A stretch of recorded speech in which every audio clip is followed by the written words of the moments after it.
Penuntun Saat Teduh Sinode Gereja Kristen Jakarta, Kamis 11 Mei 2023. Judul renungan, Abraham dan Persepuluhan. Nats Alkitab terambil dari Kejadian 14 ayat 17-20. Setelah Abram kembali dari mengalahkan Kedorlaomer dan para raja yang bersama-sama dengan dia, maka keluarlah Raja Sodom menyongsong dia ke lembah Syawe, yakni lembah raja. Melkisedek, Raja Salem, membawa roti dan anggur. Ia seorang imam Allah yang maha tinggi.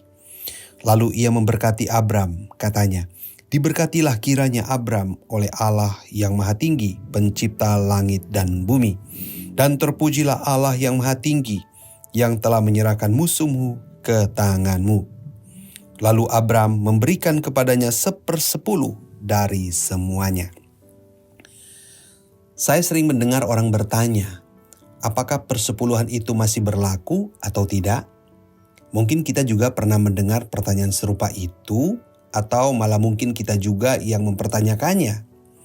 Pertanyaan apakah masih berlaku biasanya dikaitkan dengan hukum Taurat. Beberapa orang mengatakan atau menyatakan bahwa hukum Taurat yang masih berlaku hingga kini adalah 10 hukum moral.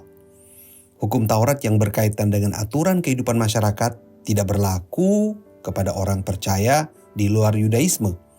Hukum Taurat yang berkaitan dengan tata laksana peribadatan yang di dalamnya ada perintah tentang persepuluhan sudah tidak berlaku di saat ini.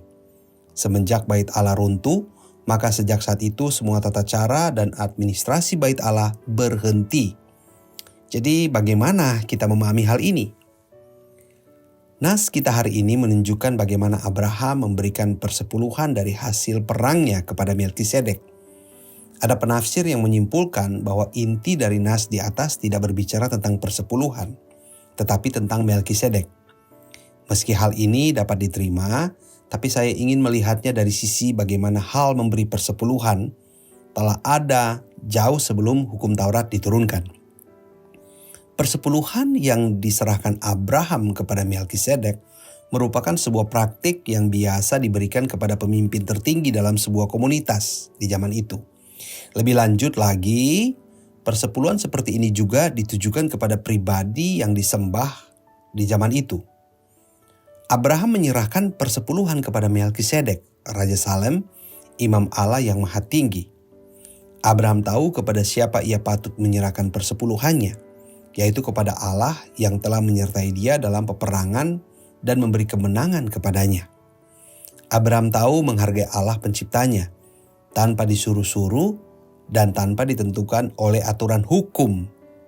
Ia mengembalikan 10% dari hasil rampasan perangnya, sebagai tanda penaklukan dirinya kepada pribadi tertinggi, Tuhan pencipta langit bumi dan segala yang Abraham miliki.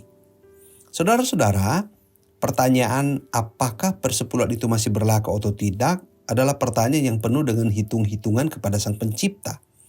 Sesungguhnya saat dijawab masih berlaku, maka pertanyaan berikut akan muncul, di manakah perintah yang masih berlaku itu? Bahkan pertanyaan-pertanyaan selanjutnya akan diajukan.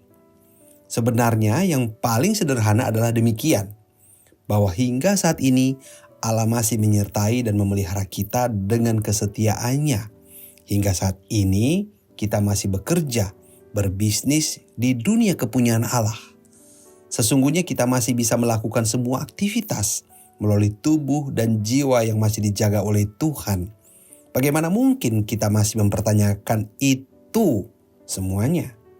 Bayangkan kalau Tuhan bertanya, apakah aku masih patut menyertai, memelihara dan memberkati manusia? Oleh sebab itu, daripada kita sibuk mempertanyakan ini itu, marilah kita belajar dari Abraham yang tidak bertanya ini itu untuk menghargai Allah.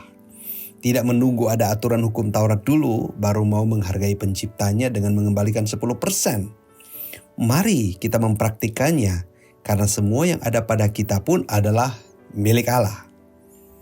Mengembalikan persepuluhan yang Allah percayakan pada kita adalah sebuah kewajaran, bukan sebuah tindakan terpaksa yang disebabkan oleh sebuah kata wajib. Tuhan Yesus memberkati.